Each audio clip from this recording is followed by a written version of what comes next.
Hello everybody and welcome to another video of payingtoomuch.co.za, where you learn that you're paying way too much for electricity. In this video I'm going to be explaining to you why switch off your geyser, and I'm going to be proving it, as there seems to be a lot of disagreement as to whether this is actually a useful thing to do or not. Before that, please be aware that any content or any advice that's given through my YouTube channel or my website is used at your own risk. Cool. Now the structure, this video is based upon an article which I wrote in on my website. It'll be the first link you see in the description below. Cool. So now I'm going to be explaining to you, going through the article, I'm explaining to you the argumentation. So switch off your geyser. So the essential point here being that switching off your geyser does save electricity and does save money. The easiest way to do this, to check this, is just to test it yourself. Go for a day switching off your geyser and check if it saves electricity, or for a month, and then have a different month where you keep your geyser on the whole time and check which one saves electricity. It's going to be the one where you switch off your geyser. However, for some reason there's a lot of misinformation on the internet. Some people tend to claim that it doesn't make a difference or might even be worse if you switch off your geyser. So I'm here to set the record straight with some basic maths essentially, and basic maths and physics. Cool. So with that out the way, let's move on. So this is structured in. I'm going to go through some basic thermodynamics. There'll be more detail in the article than there will be here now in the video. Then I'm going to be explaining heuristically why the graphical proof works and why the calculus proof works. So basic thermodynamics. The idea is that when we talk about geyser water, let's think about it having energy, thermal energy, and let's call that thermal energy U. So the idea being that U is how much energy there is. If U is bigger, if the water is hotter, then U is bigger. If the water is cold, the U is smaller. Now change in U is the delta U, the triangle U, is a change in internal energy, and that's just the change in the energy between one state of the water and another state. So the idea is that when you heat up your water from being cold to hot, the internal energy changed, and that change in the energy, in the thermal energy, is just called delta U or triangle U. Cool. So that's the first thing, and that means then that delta U is just U2 minus U1, and that's the end of the first paragraph. In the second paragraph, you learn that change in U is also just the energy in minus the energy out, essentially. So, and that makes sense. So if you're heating up your water, your water is still losing energy to the environment because it's trying to cool down, but because you're adding in more energy than it's losing, or more quickly, the net effect is that you're heating it, and that's it. So the point is that change in U is just Q in minus Q out. We take change in U as being positive when net energy enters the system. Cool. Then the rest of it is just the rest of this just speaks towards the reality that if I have multiple changes in state, they're additive. So if I heat up my water from, say, room temperature to like 40 degrees, there'll be certain changes in internal energy. If I then heat it up again from 40 to 60 degrees, there'll be another change in internal energy. The change between room temperature and 60 degrees is the same as the sum of the change from room temperature to 40 degrees and the change from 40 to 60. Straightforward, intuitive, makes sense. And the last thing is that we define some function that explains the oh no, cool.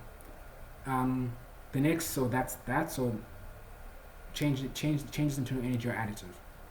The next thing we explain is that when you think about the amount of energy that it takes to heat up the geyser, say from whatever temperature it was to being hot, the most straightforward way to do that is that it's actually just the Q out, the energy that the water lost when it was cooling down, plus the energy that the water is trying to lose while it's heating up. Yeah, that's it. And this section here explains why. I'm not going to explain all that.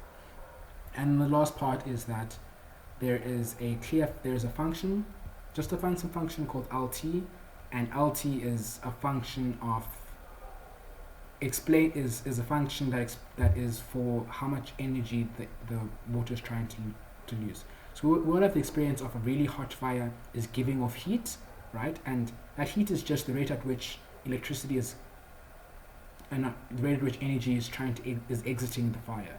In a similar manner, energy is trying to exit the water, and we'll define the rate at which it's trying to do that as I of t in watts.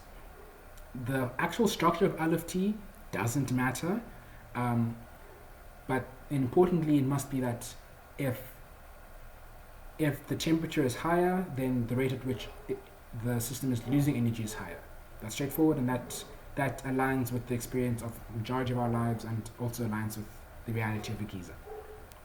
Cool. So now then there are two proofs. There's a graphical proof, and then there's the calculus proof.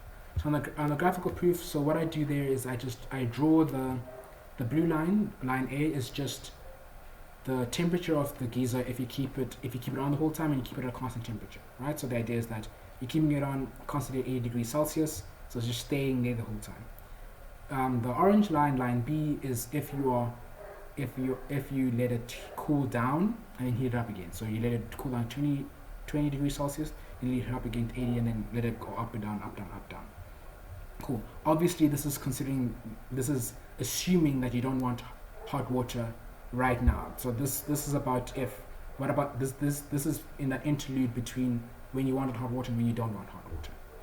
When you want the interlude between now when you just needed hot water and the next time you need hot water. So for example, for me it would be this morning when I showered and this evening when I shower.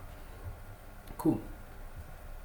Now the thing to notice is that the blue line is always above the orange line. It's either above or equal to. Now remember earlier that we said that the energy that the geyser needs to put in is just the energy that you lost while it's cooling down plus energy that you're going to lose while it's going in. So what this tells you then is that that's what that is. But we also know that the rate at which it's losing energy goes up with temperature, which then means that if the temperature is always higher, that means then that the rate at which it's losing energy is always higher. And considering that over the same time period, that means that the total energy it's losing is also higher. The point being that because the average temperature of the geyser is high the whole time, this then means that it's because the temperature of line A is always higher than that of line B. This means that the energy that is lost through system A is always higher than the energy that's lost to system B, which then just means that it's more energy efficient to be on system B. Straightforward. Now, not straightforward, but yeah. Now the calculus proof. So the calculus proof is just the graphical proof, but written down in calculus form. It's slightly more rigorous, and I hope that if you understand the calculus, I don't need to explain it to you.